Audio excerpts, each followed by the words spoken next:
제가 오늘은 이런 생강의 놀라운 효능 완벽하게 정리해 드리려고 합니다. 첫 번째, 강력한 항염증 활성과 만성염증 해소입니다. 그 염증성 질환의 지표 중에서 여러분들 혈액 검사했을 때 ESR, CRP 지수 요 수치가 높다 하신 분들 간혹 계시거든요. 이 말은 무슨 말이냐? 이 수치가 높다는 건 내 인체에 그만큼 염증이 있다는 거거든요. 그래서 감염이라든지 만성 질환, 면역력이 떨어졌다든지 그런 어떤 의학적인 상태의 신호가 되는 게 바로 이 수치라고 할 수 있어요. 근데 바로 이 생강이 이런 염증성 질환의 지표가 되는 ESR, CRP의 수치 떨어뜨리는데 높은 활성도가 있는 것으로 나타났습니다. 여러 가지 다양한 연구에서 이 생강이라고 하는 게 염증 매개인자를 억제한다는 그런 결과가 발표된 바가 있습니다. 그러면 이런 몸의 염증을 줄이는 핵심 성분, 생강의 핵심 성분이 무엇이냐? 바로 많이 들어보셨을 거예요. 이게 바로 진저롤과 쇼가올이라고 하는 생강의 매운맛을 내는 그런 성분이 바로 우리 몸의 염증을 줄이는 핵심 성분이라고 할 수 있습니다. 생강 속에 있는 이 진저롤이라고 하는 성분이 우리 몸의 어떤 면역세포를 증식을 해서 체내 종양을 방지한다는 그런 연구 결과가 있어요. 쇼가올 성분도 마찬가지입니다. 염증 억제에 도움이 된다는 연구 결과가 발표된 바가 있어요. 그래서 미국 국립암연구소에서는 대표적인 항암식품으로 바로 이 생강을 추천한 바가 있습니다. 한번 이거를 볼까요? 이건 바로 필수 아미노산 함량입니다. 이게 높을수록 항염증 효과가 뛰어나구나라고 생각하실 수가 있는데 무가 239, 당근이 237, 생강이 452. 다른 채소에 비해서 월등히 높다고 할 수 있습니다. 아, 그래서 생강하게 되면 만성염증에 도움이 되는구나 라고 생각을 하실 텐데 만성염증이다 그러면 사실 심각하게 생각들 잘 안 하시고 그냥 좀 내가 안 좋은 건가 보다 라고 생각하시는 분들이 의외로 많습니다. 근데 우리가 진료를 하면서 여러 환자들의 증상을 들어보면 의외로 이 원인의 80% 이상이 만성염증하고 관련된 것이라는 점에 놀랄 때가 많습니다. 이럴 땐 어때요? 식탁을 바꾸고 밥상을 바꾸고 더불어 치료에 있어서도 청혈, 혈액을 맑게 하는 치료로 효과를 보는 경우가 많습니다. 대상포진, 아토피, 알레르기, 관절염, 당뇨, 심혈관 질환, 만성피로, 혈액순환장애, 하다못해 손발찬, 수족냉증까지도 왜 우리가 현대과학에서 만성염증이라고 불리는 것들이잖아요. 이런 모든 것들의 원인이 결국은 혈탁, 혈액이 탁한 걸로 인한 혈액순환의 문제로 인한 것이 의외로 많다는 것을 임상에서는 많이 보고 있습니다. 내가 특별한 이유 없이 어딘가가 자꾸 아프고 쑤시고 이런 분들, 또 아침 저녁으로 내 몸이 잘 붓고 특히 다리에서 쥐가 나고 온 몸이 천근만근이다, 무겁고 피곤하다 이런 분들이라면 만성염증 아닐까에 특별히 여러분들이 관심을 가지셔야 됩니다. 아니 만성염증이 뭐길래 이렇게 서두가 긴가 하실 겁니다. 말 그대로 만성적인 염증이 바로 만성염증이에요. 그러니까 우리 몸에 세균이나 바이러스가 들어오잖아요. 그럼 내 몸에 있는 면역세포가 이거라고 싸우게 되거든요. 그런 과정에서 싸우다가 죽은 면역세포 그리고 바이러스 찌꺼기들이 우리 몸을 막 타고 돌면서 미세한 염증을 만들어내거든요. 그게 바로 만성염증이라고 할 수 있습니다.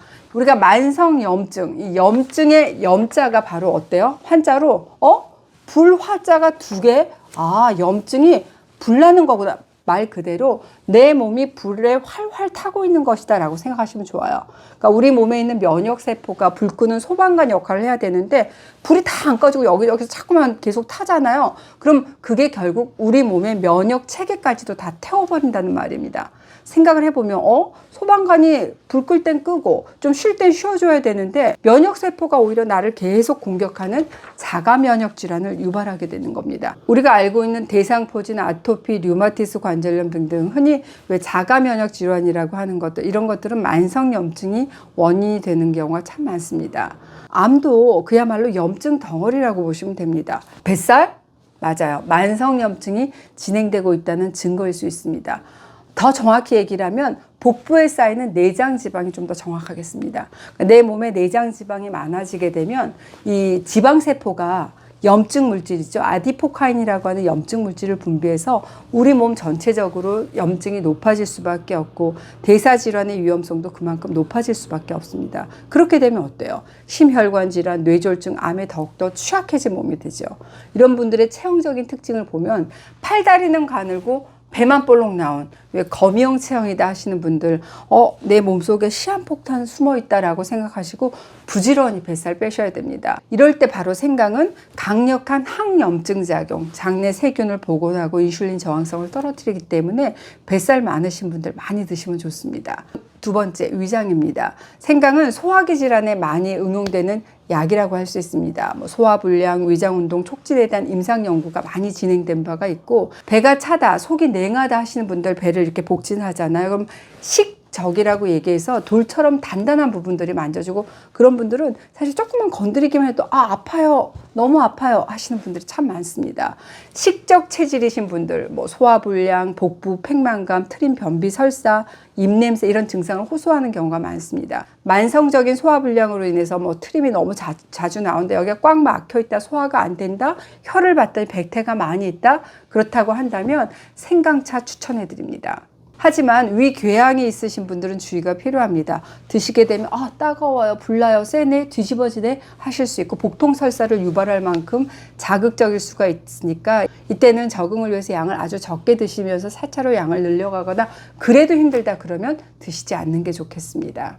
세 번째, 관절염입니다. 2015년 임상 연구를 보면은 이 생강이라고 하는 게 골관절염 환자의 중등도의 효능 그리고 안정성을 가지고 골관절염 환자의 염증 매개인자를 감소시켰다는 그런 발표를 한 바가 있습니다.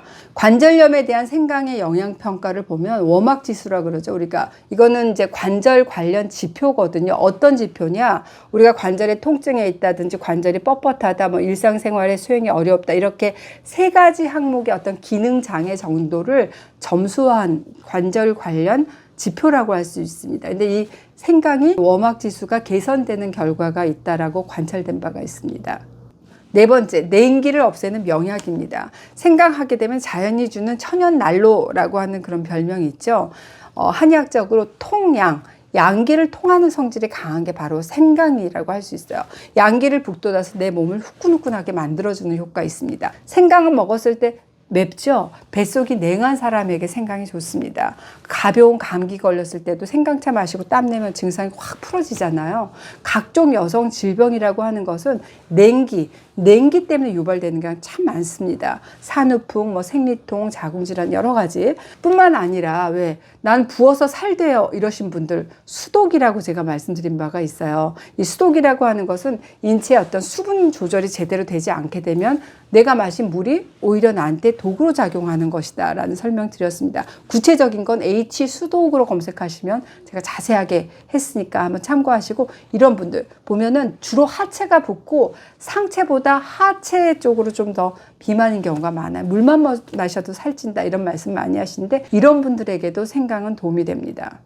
다섯 번째, 혈액순환입니다. 특히 생강 속에 있는 이 진저롤이라고 하는 성분 있잖아요. 이게 우리 혈관 속에 있는 지방, 그러니까 중성지방을 줄여서 피를 맑게, 그래서 혈액순환을 돕습니다. 이 말은 혈액의 점도를 낮춰서 염증이 생겨서 혈관병으로 발전하는 단계를 차단하는 역할도 한다는 그런 의미죠. 그래서 우리가 생강은 이 심장을 강하게 만드는 대표적인 음식이라고 할 수 있습니다. 생강은 혈소판 응집을 방해하는 역할을 합니다. 쉽게 말하자면 아스피린하고 비슷한 그런 특성이 있기 때문에 혈액 응고를 지연시킬 수 있다는 의미죠. 나는 아스피린이라든지 와파린 같은 항응고제를 먹고 있어, 항혈소판 약을 먹고 있어 하시는 분들, 그리고 반대로 나 혈액 응고가 잘 안 돼서 나 치료받고 있다 하시는 분들은 주의가 필요합니다.